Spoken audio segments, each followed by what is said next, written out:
안녕하십니까. 사랑하는 포항시민 여러분, 흥협 지역구 출신 국민의힘 백강훈 의원입니다. 먼저 저에게 귀중한 5분 자유 발언의 기회를 주신 존경하는 정혜정 의장님과 백인규 부회장님을 비롯한 선배 동료 의원 여러분께 감사를 드립니다. 또한 비전으로 인해 피해와 코로나19 극복을 위해 전력을 다하시는 이강덕 시장님을 비롯한 2천여 공직자 여러분의 노고에 경의를 표합니다. 본의원은 오늘 5분 자유 발언을 통해 포항시의 기업 유치에 대한 노력과 문제점, 기업들의 사회적, 도덕적 책무에 대해 말씀드리고자 합니다. 지난 7월 19일 포항시는 GS건설과 투자협정에 관한 양해각서를 체결했습니다.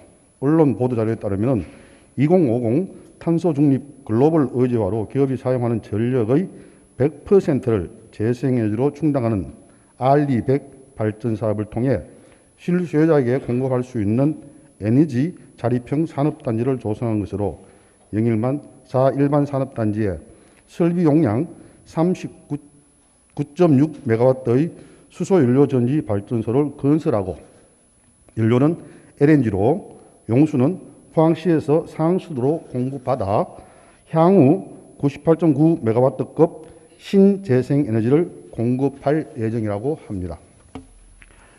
이 내용만으로 보았을 때는 사업 추진에 아무런 문제가 없어 보이며 포항시의 기업 유치에 대한 그간의 노력도 인정받고 해당 공무원들의 노고를 치하하는 것이 마땅하다고 생각됩니다. 그러나 포항시는 지연발전소 건립으로 인한 인재에 의한 촉발 지진의 피해로 도시 전체가 붕괴될 상황까지 간 것을 까맣게 망각하고 있는 것은 아닌지 염려스럽습니다.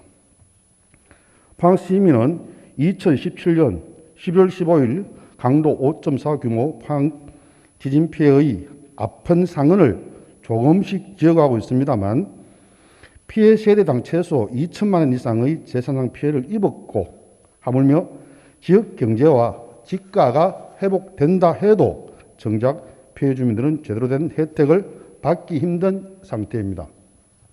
다행히 포항 시민들의 염원을 담아 포항 지진의 진상조사 및 피해 구제 등을 위한 특별법이 제정되어 지진의 피해를 조금씩 치유 중이지만 여전히 모든 지진 피해에 대하여 실질적인 구제가 이루어지지 않고 있는 실정입니다. 물론 본 의원이 주장하는 내용은 수소연료 발전 사업 추진을 전적으로 반대하자는 것은 아닙니다. 그렇지만 재열발전소 피해 사례의 엄청난 교훈을 잊지 말아야 한다는 것입니다.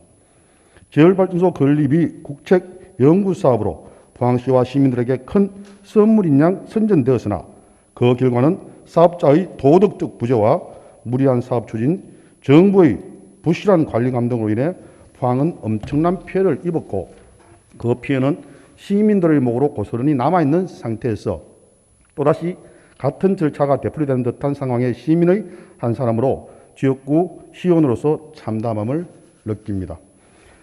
포항시는 과거 영일만 제3일반 산업단지의 바이오매스 발전 사업이 주민들의 상황은 고려하지 않고 공감대 형성도 없이 추진되다가 막대한 행정적 손실과 주민 갈등만을 남기고 사업이 무산된 사례를 전철을 그대로 또 밟으려 하는지요. 여러 언론을 통하여 수소연료전지의 편리성과 효율성 등 장점이 많이 부각되고 있지만 그와 반대로 공장 가동 시 발생할 안전, 환경 문제 등은 아직은 시기상조라는 주장도 많습니다.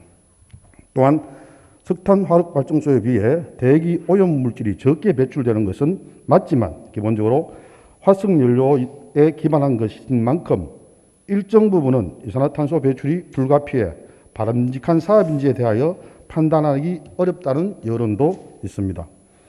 실제로 타 자치단체에서는 물을 전기로 보내 수소로 만들어 저장하는 연구개발 실증 사업 과정에서 수소 탱크가 폭발하는 사고가 발생하기도 하였고 또 다른 사례로는 예정부지 인근 주민들의 강한 반발에 가로막혀 사업에 난항을 겪고 있는 경우도 다수 보도되고 있습니다. 수소연료 전지 발전 사업이 아무리 정부의 수소 경제 활성화 정책 추진에 필수적이고 기업에서 한금만을 낳는 사업이라 할지라도 주민들의 안전과 발전소 주변 환경 등을 최우선적으로 검토해야 될 사항이 무엇인지 면밀히 따져보고 추진되어야 합니다. 또한 포항 시민들과 인근 주민들에게 주민설명회, 공청회 등을 통하여 수소연료 발전 사업이 어떤 것인지, 사업 추진에 따른 덕과 실은 무엇인지 정확히 철저히 의견 수렴과 동의를 구하는 과정이 필요합니다. 한편 기업들도 자신의 이익만을 창출하는 계획보다 지역 주민들의 입장에서 생각하고 소통하고 충분히 공감대가 형성되는 상태에서 사업을 추진해야 할 것이며, 기업의 사업계획서 제1항목으로는 기업의 사회적, 도덕적 책무를 최우선으로 여겨야 할 것입니다.